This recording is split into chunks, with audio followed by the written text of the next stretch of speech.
Good morning, everyone. It's like a small, intimate, friendly crowd. Very nice to be in front of you, not at the mechanobiology conference just around the corner.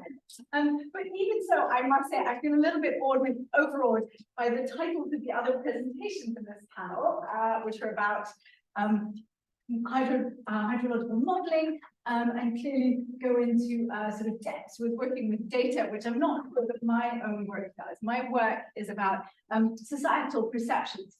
So we're dealing with survey data and trying to find different ways to capture what sort of individuals and stakeholder groups feel about flooding. So, bear with me. I hope that this presentation is somewhat interesting to you, and maybe in the conversation afterwards, we can make some links to the modeling work, much more technical work that I know that most of you do.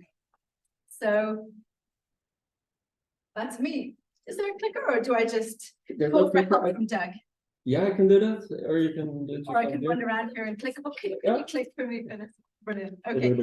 So first of all, I've got to make a case to you for why public perceptions of risk matter. Because you might think, hang on, we're experts, we do the technical modeling, we tell you how to build it, how big it needs to be. Why do we need to worry about what lay people think about this? And I will suggest three possible reasons why it might be important. And of course, this applies not just to flooding, but to a whole range of kind of everyday risks, environmental risks, health risks, encounters with new technology that people face, where the experts tend to think, well, I mean, I can tell them, but they don't listen or they don't understand. And they tend, in many cases, not to be too engaged with what people think. But public perceptions matter critically to experts and to policymakers, first of all, when they lead people to take inappropriate protective actions. So when you hear the alarm bell, when you hear the emergency siren and you run uphill, that's great for a tsunami, but that might not be the appropriate action in the face of a different sort of a natural hazard. You need people to understand in order to be able to protect themselves and in order for the structures that you've built to be effective. The second is that when people misunderstand risks, individuals misunderstand risks, that raises the cost and reduces the efficacy of the either grey infrastructure, green infrastructure, or other interventions, the behavioral interventions, which you've designed as experts. So people might well do, again, people might even come out and, in the worst case scenario, and this is number 3, protest against the recommendations that you've made. And this was all too clear to us during the COVID period, right? When experts were putting out recommendations, and it wasn't just that people were following them to the letter, it was that people in some countries were coming out onto the streets and protesting against something which looked as, as mundane, as uncontroversial as wearing a mask. And yet that's where we ended up. And the result of that was most likely many unnecessary deaths. So, okay, an extreme case of one in which a misunderstanding, a gap between expert perceptions and public perceptions really mattered to lives. So I'm going to tell you a little bit about one current project that we're working on, which is about public perceptions of flood risks. Got 4 stages, a fairly standard sort of setup for a research project. Our first step is to conduct a systematic literature review on flood risk perceptions.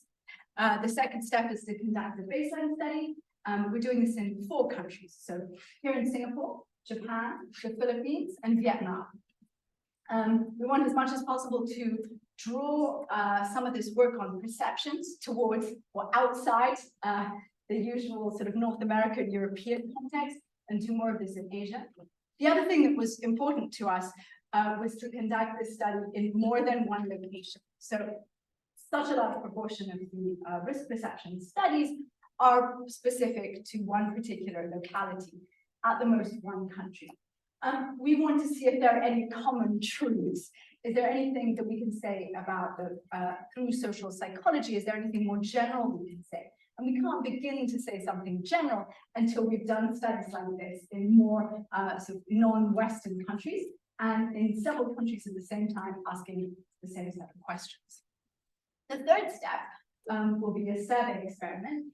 So we're in the process of designing that right now. The idea of this is, well, it's all too easy for somebody to say, yes, floods are a high risk.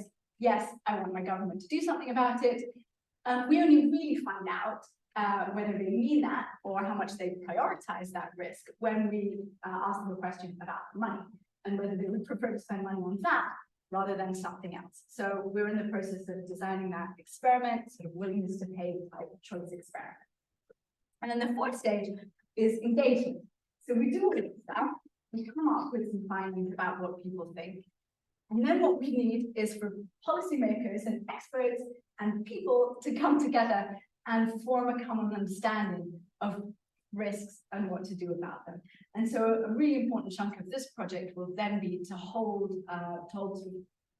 public meetings or stakeholder meetings in these 4 countries around the results and try to take forward that kind of engagement, get people listening to each other. Okay, so we did a survey, 1,000 people in each of these 4 countries. It's a nationally representative sample. Here are 4 of the things we were interested in. What do you do yourself in terms of protecting yourself against flood risks? What kinds of policies do you support? What do you want your local or your national government to do? Who do you see as being responsible for managing flood risks? And how about distribution issues? Who do you think should pay? And so here are just a few of the very early results. Just straightforward descriptive statistics, not even regression analysis yet, but maybe some ideas or some findings here which will kind of spark further questions and further conversations. First thing was, we thought, okay, in our sample, we'll try to get about half-half people who've experienced floods and people who haven't. And in the Philippines and Vietnam, we couldn't find anybody who hadn't experienced a flood, right? So you can see here that in our amongst our respondents in the Philippines and Vietnam, we've got 3% of people who had not experienced a flood in their city. Luckily for us, in terms of variation, we also asked questions about harm and whether people, or what kinds of harm people had experienced as a result of a flood. And then we do see a bit more variation, although we do, again, I think, see some quite strikingly high levels of reported harm. We've got Japan, Philippines, Singapore, Vietnam, the 4 countries in order, and then we've got several different types of harm here. Top was inconvenience. So we asked people, whether they experienced a disruption to their travel or to their working life. And we can see that in, let's say, in the Philippines, almost 80% of people have experienced that kind of harm from flooding in the last 2 years. A similar figure in Vietnam. We also see, high mental health burden, and that's not something that is generally caught in a lot of surveys, a lot of work that gets done on flooding. And yet we do know that stress and anxiety that comes from preparing for a flood or adjusting your life around a flood can be a serious cost for people.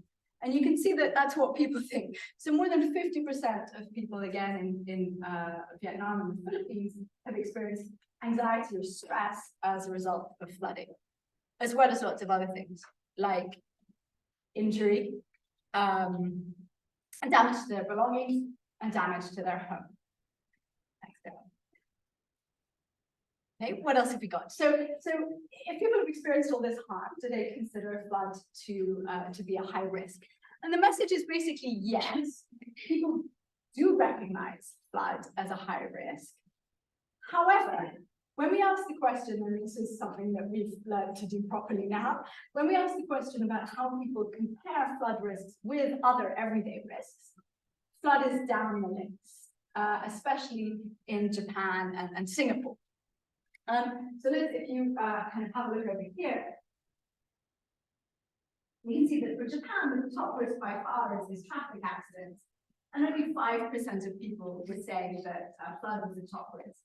But, in contrast with the Philippines and with Vietnam, in the Philippines, we've got a quarter of our survey sample saying that floods was a top risk to them out of this list, which included other kind of everyday urban risks. stuff like air pollution, drinking water quality, as well as violent crime, cyber attacks. We had a whole range of risks, and people were putting so typhoon, cyclones, and flooding far at the top for the Philippines and Vietnam. So what do people do about it, if anything?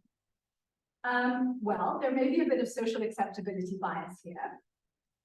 So we run into this in surveys when we ask people, do you do this good action? People say, yes. So we do have to take this with a grain of salt.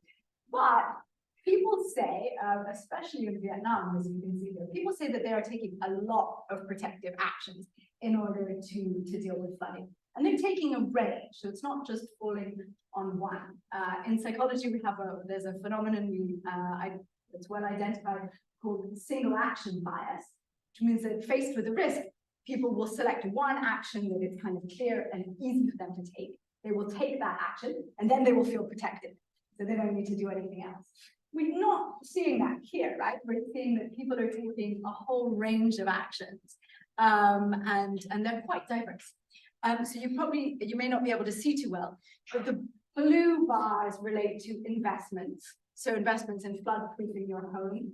The yellow ones relate to kind of short-term actions and acquisition of materials. So acquiring flood protection equipment or acquiring emergency kit. The green ones are kind of behavioral actions, like I shift my belongings to an upper floor, or I've prepared a household emergency plan. And then the orange ones are maybe more larger scale lifestyle changes, like changing the way I get to work or when I go to work. This pale pink one here is relocation. That's possibly the most dramatic protective action that we can think of, right? So you would actually go and live somewhere else in order to avoid floods. And we can see that 40%, more than 40% of people in Vietnam are saying that they would consider relocation in order to deal with floods. I find that quite a striking number. And the blue bar on the far right is taking out insurance. So a different sort of protective action. People in Japan, despite quite dramatic recent floods at the national level, are very unlikely to invest in social protection or flood-proofing of their own homes. Is that surprising? I would have thought that in a high-income country, we might expect more of those investment-type changes, but we see very little of it. And part of the clue might be in the very high level of government action that's taken in Japan in relation to this. Let's have a look at what people thought about public policies on the next slide. Oh, no, wait, something else first. Okay, so this is responsibility for action. Okay, here, this is a big clue. In Japan, only 20% of people think that individuals are primarily responsible for taking action. Right? So basically, everybody is allocating this responsibility to government. But there's a curious point here, which is that people in Japan are also rather unlikely to trust government to take sufficient protective action. We've got a double loss. On the one hand, people think government should do it, and on the other hand, they don't really trust government to do it. So we've got 30% of people, we've got 17% of people in Japan who actively don't trust the government to do it. And we've got over half, nah, I don't know, not really. You would have thought that that might spur more individual action. Singaporeans in the room may not be surprised to see this massive figure of 75% trust in the government. And I don't think we've got anybody from PUB here, the water agency that's responsible for flood protection, but a resounding cheer for them. Okay, so let's have a look at what people think in terms of policy support. So they're a bit unsure about whether they trust their government to do it. If they did, what would they want their government to do? And what this says is basically everything. So people want, when they don't have to pay for it. And then we weren't challenging the question about what are you willing to pay. So when we don't put it like that, we just say, what do you want government to do? We see very high levels of support for basically all of these policies. And there's quite a wide range of different policy actions here. So one is compensate people who suffer from floods. That's right at the top. Compulsory insurance, even compulsory insurance is fairly popular. We've got regulatory actions, stricter building codes, preventing building in high flood risk areas, down to the most popular options at the bottom here, which are the investment ones. So we want government to spend more money on big gray stuff, which will help us to not worry about flood. Okay, I don't have much more time, so just one last slide on what are we going to do next. So the next step, of course, is to take these descriptors, this set of data, and actually have a look at some of the underlying relationships. So we're interested in whether the experience of harm from a flood affects people's policy support, affects people's individual action. We're very interested in the issue of trust. So how trust interacts with allocation of responsibility as well as action. So in Singapore, we have a sense from some other work that we've done in other risk domains that the allocation of the feeling that government is responsible and that government is competent leads to a very low level of personal responsibility and personal action.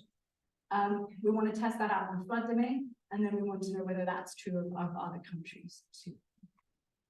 So we'll be doing a bit of that analysis next, and then we'll move on to the experimental phase when we put the money on the table and we maybe review a little bit more about what people really think about flood risks.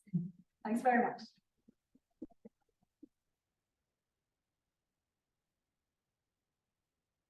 Many thanks for the great talk. Really interesting to also get this risk perception perspective. Are there any questions from the room? Sorry. Yeah, you got it. No, you decide. Please.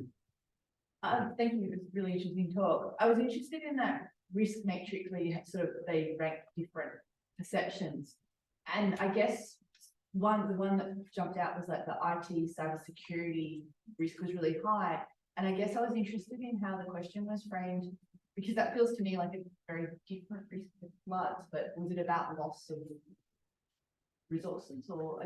So we thought long and hard about this one, and we've tried this out in different surveys and different times. Like, what's a sort of comparable set of risks? So our sort of criteria for the selection of risk was: is it a collective risk, and is it one that's amenable to protective action? Is there something somebody can do about it? And is it amenable to collective protective action? So is it something that you might expect regulatory or investment-related interventions in order to deal with? So, and then we are thinking space is important in this research. So we're thinking about the city or the town that people live in. So we're like, okay, is that something that might be experienced at the city level? There'd be something there. So, and then with those criteria in place, we're like, okay, now we want a wide range of risks, because we don't want to just get people to compare flood risks with other environmental risks or natural hazards, right? We want to see how, faced with a spectrum, people really rate this. Laura? Yeah, thanks for that really interesting presentation. I'm just wondering how you choose your sample and how you don't bias that to people who are really interested in flooding or aware of flooding. So we use online survey companies, because that's a sort of efficient and effective way to do it. And the way that they choose they have panels. So you apply to be on a panel, you have to fit their criteria of being a responsible person. But then within the panel, they then have what's a nationally representative sample, at least in terms of the education level, gender, and age. So it's not there are many other criteria on which you might want to seek representativity, but that's what they provide to us as a service. So they then open up, an opportunity for people to take a survey, and they will send links to people who who fulfill the sort of criteria, until they fill that, nationally representative sample in those respects. So there was no particular link between who was invited and any location in which might be more flood prone, or something like that. So, however, realistically, most likely most of the respondents were in large urban areas, so more likely to be part of one of these panels. And so there may be a less rural participation than what it's still nationally representative, but maybe that's a group that we might want to oversample in order to understand that consensus. Do you know from the respondents where they are located within? No, we don't, right? So that's part of the, that's also part of protecting their anonymity. Yeah. So we know urban or rural, and we know so for example, for Japan, we know the prefecture. For Vietnam, the main sort of regional blocks is the administrative jurisdictions are smaller. So we know a little bit more detail on Vietnam. Singapore, we know there is we can't ask their postcode. One final question, maybe short one. Super first, like, can you share the estimate that you prepare, because I know how difficult it is to prepare those things. Yes, and thank you very much for asking that, because my feeling is that we could do so much better as a research community if we coordinated our questionnaires, and then we would then be able to include each other's questions in it and then share it data. Yeah, we prepare something, very focused actually on displacement, but there's a lot of exception as well, so we might share. Fantastic, I would love to. Okay. Thank you. Thanks again.